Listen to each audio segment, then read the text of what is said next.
వీళ్ళు వచ్చేదానికి అనుకుంటున్నాను.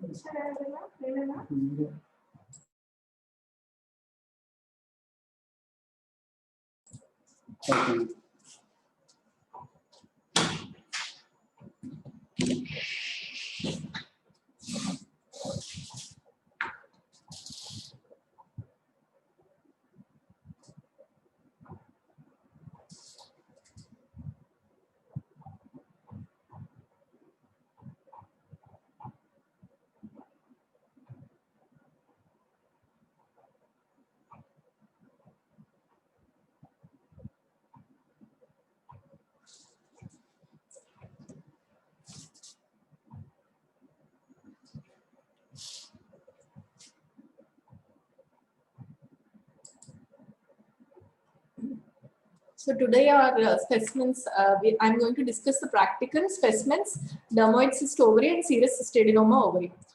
So what is a dermoid cyst? Dermoid cyst is nothing but it's a teratoma. It comes under the category of germ cell tumors. So as you know, ovarian tumors are classified into various types like surface epithelial tumors, germ cell tumors, sex cord cell tumors. So in the germ cell tumors, there are 4 tumors again: yolk sac tumors, embryonal carcinoma, teratoma, and choriocarcinoma. And dermoid cyst is one among them, and it's also called teratoma.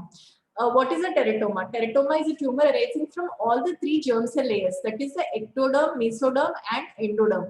So if the tumor is arising from the ectoderm, as it's arising from all the 3 germ cell layers, so it contains all the it contains all the morphology pertaining to all the 3 germ cells layers. Like if as ectoderm is present, so some surface epithelium is present, and endodermal components like blood vessels, all those are also seen in the teratoma, and mesodermal component like muscle, cartilage, bone, all these are present in the dermoid cyst or the teratoma of ovary. And these teratomas are not only, they are not only present in the ovary, they are present in other parts of the body also, like in the midline structures. Usually teratomas arise in the midline structures like sacrococcyx or testis and mediastinum. All these are the other various sites. It can occur anywhere, but the most common sites are testis, ovary, that is gonads. Gonads are the most common site. Other than the gonads, in the extragonadal sites, sacrococcyx is the other most common site, and also can occur in the mediastinum, spleen, lung, etc. Anywhere in the body, a dermoid cyst or a teratoma can occur. It's also called benign mature cystic teratoma. Usually these teratomas are mature, they are benign and mature, and usually they have a cystic component. They can be solid as well as cystic, but mostly they are cystic. That's why whenever a term comes like dermoid cyst or a teratoma, we call it as benign mature cystic teratoma. And a teratoma is a tumor, as I said earlier. It belongs to, it is coming from all the 3 germ cell layers. So it contains different types of tissues such as hair, muscle, teeth, or bone. Here, hair and teeth comes from the ectoderm, whereas the muscle and bone comes from the mesoderm. And coming to the endodermal component, blood vessels, all these are also present in the teratoma. And normally a teratoma of the ovary is divided into mature and immature types. In the mature teratomas includes the dermoid cyst, and they are usually benign, whereas the immature teratomas, they contain the blastemal component and they are malignant. So, but most commonly 80 to 90% of the ovarian teratomas are mature, and usually they are called benign mature cystic teratomas. And what is the age group usually involved? These tumors are found in young women, that is the reproductive age group. That is usually they are found in the age group of 25 to 35 years. And usually unilateral, like 90% cases are unilateral, but we can see 10 to 15% cases, they can be bilateral. So bilateral dermoid cysts can be seen in both the ovaries. And grossly, if you see, usually they are unilocular cysts, and as I said, they contain the ectodermal components, mesodermal components, and endodermal components. So here you can see this is a unilocular cyst, and this cyst contains, can you see anywhere a hair in the cyst? Normally you don't see a hair in the ovary, but here if you see a hair in the ovary, it indicates it a dermoid cyst. So here you can see this is all the hair and the sebaceous material hair which is present in this unilocular cyst. That's why it's called a dermoid cyst, because it is containing a ovary containing a ectodermal component like hair. It's called a dermoid cyst or a teratoma. And here you can see this is all the pultaceous material. This pultaceous material, the ectoderm, the stratified squamous epithelium, is the one which produces the keratin. This keratin is usually pultaceous in nature. So this pultaceous material is derived from the keratinized stratified squamous epithelium. As this cyst is lined by keratinized stratified squamous epithelium, you can see all this pultaceous material. And this is all the hair which is present in the ovarian cyst. And here you can see the most important component of a dermoid cyst is a Rokitansky protuberance. So this is the Rokitansky protuberance. It's just like a nipple-like structure, and this nipple-like structure is covered with hair. What is the significance of this Rokitansky protuberance? If you cut this area and give a bit here, you can see as many possible number of elements of different elements derived from various germ cell layers. That is, you can see hair, cartilage, muscle, bone, etc. Anything you can find in the Rokitansky protuberance. Maximum number of elements derived from all the 3 germ cell layers are present in this Rokitansky protuberance. So, if in the question when they put a specimen of dermoid cyst, when they question you, they ask what is the Rokitansky protuberance. Then you have to say a nipple-like structure. In the dermoid cyst, it's covered with hair. And what is the importance of this Rokitansky protuberance? The importance is we can derive as many as we can derive the maximum number of elements derived from various germ cell layers. That is the importance of Rokitansky protuberance. And you can also see a teeth-like structure which is present in the dermoid cyst. You can see teeth, bone, all these can be seen grossly also in the dermoid cyst. So a dermoid cyst is usually unilocular or a multilocular cyst. Unilocular cyst filled with hair and the pultaceous material or the sebaceous material, and the Rokitansky protuberance is the characteristic feature. And what is the importance of this Rokitansky protuberance?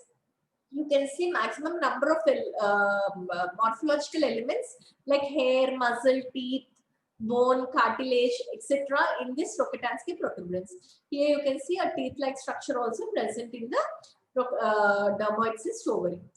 And if you see microscopy, as I said, why is it called dermoid? Because there is a skin-like epithelium lining the dermoid cyst. So here you can see a skin-like epithelium. Derma is skin. A skin-like epithelium is lining the entire cyst wall. And this is the stratified keratinized stratified squamous epithelium. And here you can see these are the hair follicles which are present in the skin, and this is the sebaceous glands which are present in the skin. So a skin-like epithelium is lining the teratoma cyst. That's why it's called a dermoid cyst. Dermoid means, derma means skin, oid is skin-like. Skin-like epithelium is lining the dermoid cyst. That's why it's called dermoid. That's why the name is given dermoid cyst. And you can see as an ectodermal component, you can see the stratified squamous epithelium along with the hair follicles and the sebaceous glands. And this is the cartilage which is present in the dermoid cyst, and this is the lining epithelium. Other than the skin epithelium, we can see many other types of epithelium like GIT epithelium, the columnar lining epithelium, glands in the dermoid cyst. Like we can see intestinal components also, like glands, mucinous epithelium, cartilage, bone, and even the glial tissue, the nervous tissue which is present in the brain also can be seen in the dermoid component. These are all the normal structures which are present in the mature cystic teratoma. Mature teratoma anywhere seen. If you come to the other category of the teratomas like immature teratomas, you along with these elements you see the blastemal component. You know the blastemal component, as I said earlier, a nephroblastoma is the one which contains the blastemal component. The blastemal component is nothing but the primitive or the undifferentiated cells which give rise to various types of cells. So why is it called immature teratoma? Because it contains the immature blastemal component. That's why it's called an immature teratoma. Why is it called mature teratoma? It's called mature teratoma because it contains all the mature elements, mature fully formed elements like stratified squamous epithelium, hair follicles, sebaceous glands, cartilage, glial tissue. All fully formed elements are seen. That's why it's called mature teratoma. When if you say immature teratoma contains the immature blastemal component, that is the primitive or undifferentiated blastemal round cells, which are immature in nature. That's why it's called immature teratoma. So this is all about the dermoid cyst. So if you, it's a specimen, so you have to remember a cyst with the cyst containing hair and the Rokitansky protuberance, hair with the pultaceous material and the Rokitansky protuberance, and teeth. In our specimen, teeth is not present, but you can see a cyst with hair, Rokitansky protuberance, with pultaceous material. This is what we see. You have to see in a specimen which is kept in the museum. And what are the complications? Usually asymptomatic. They do not cause any problem. Usually it's an incidental finding during an ultrasound or something.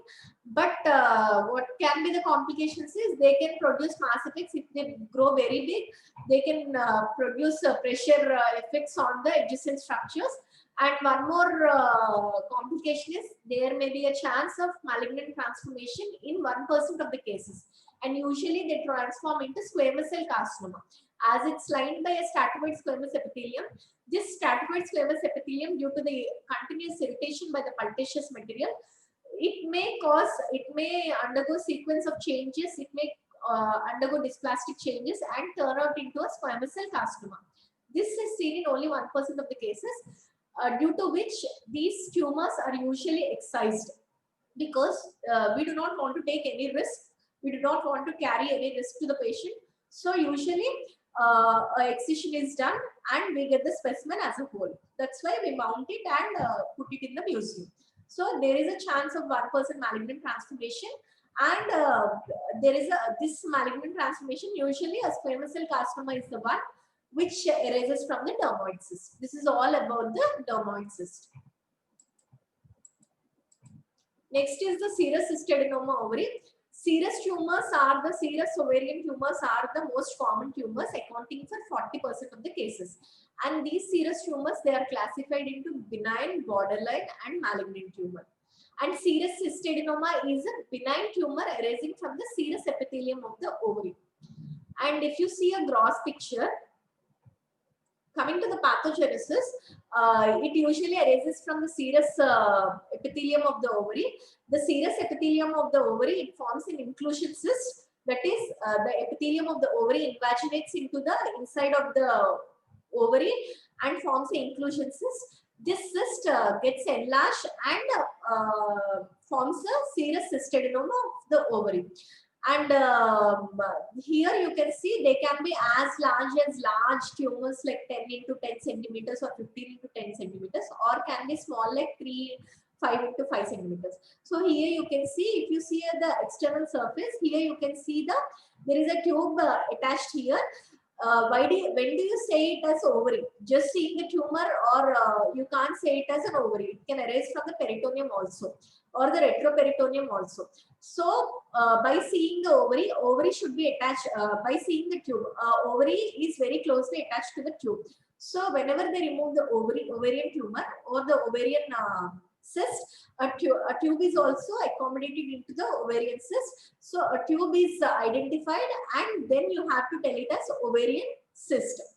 A tube is the hallmark of the ovarian cyst. A tube should be attached.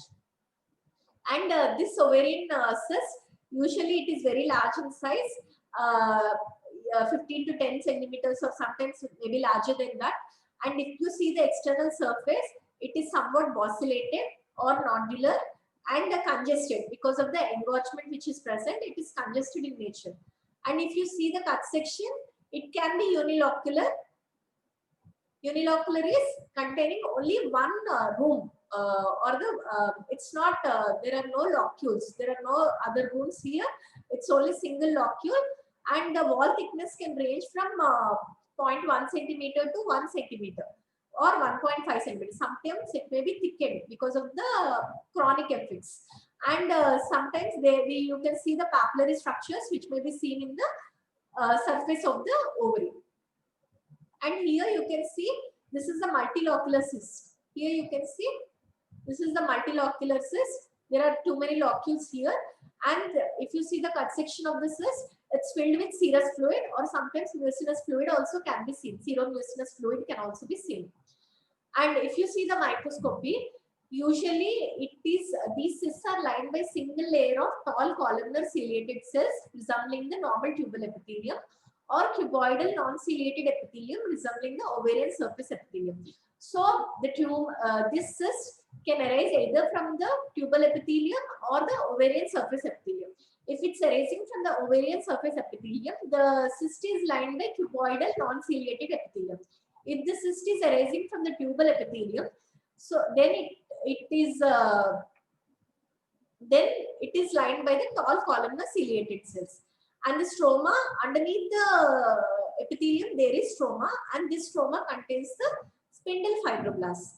And as I said, there may be papillae which may be present. The epithelium is thrown into papillary folds, and if papillae are present, they are simple papillary process without any fibrovascular core. As it's a benign tumor, there is no atypia which is noted. There is no architectural complexity or no invasion of the papillae into the stroma. So this is all about the benign serous cystadenoma. And if you see the microscopy, in this microscopy, you see this is the cyst arising from the ovarian surface epithelium. So these are the cells these are the cells, ovarian serous cells, because they are cuboidal in nature. The cyst is lined by the benign serous cells arising from the ovary, as they are cuboidal in nature. And this is a cyst lined by the columnar ciliated. This is all the cilia which is present, ciliated columnar cells. So this cyst is arising from the tubal epithelium. And as I said, underneath the epithelium, this is all the stroma, and the stroma contains the spindle fibroblasts. So whenever in our museum, what is the specimen is, there is a hysterectomy specimen along with the cyst, ovarian cyst. Hysterectomy specimen along with the ovarian cyst. That cyst is usually 5 into 5 centimeters, single unilocular cyst with an attached tube, and cut section, it is unilocular. It's filled with serous fluid. As we cut it, there is no serous fluid remaining in it. And as it's attached to the uterus, you can easily find it as serous cystadenoma ovary. And coming to the dermoid cyst, it's there is a hair in the cyst, so you can identify it as dermoid cyst. So there are only two cysts in the FGT part. One is the dermoid cyst, and second one is the serous cystadenoma. Dermoid cyst contains the hair, and this serous cystadenoma is attached to the uterus, and this uterus contains serous cystadenoma with it's a unilocular cyst, very thin fragile cyst wall, containing very thin fragile cyst wall, and the cyst wall thickness is just 0.1 centimeters or 0.2 centimeters. And coming to the microscopy, this cyst is lined by the cuboidal epithelium or a ciliated columnar epithelium. Thank you.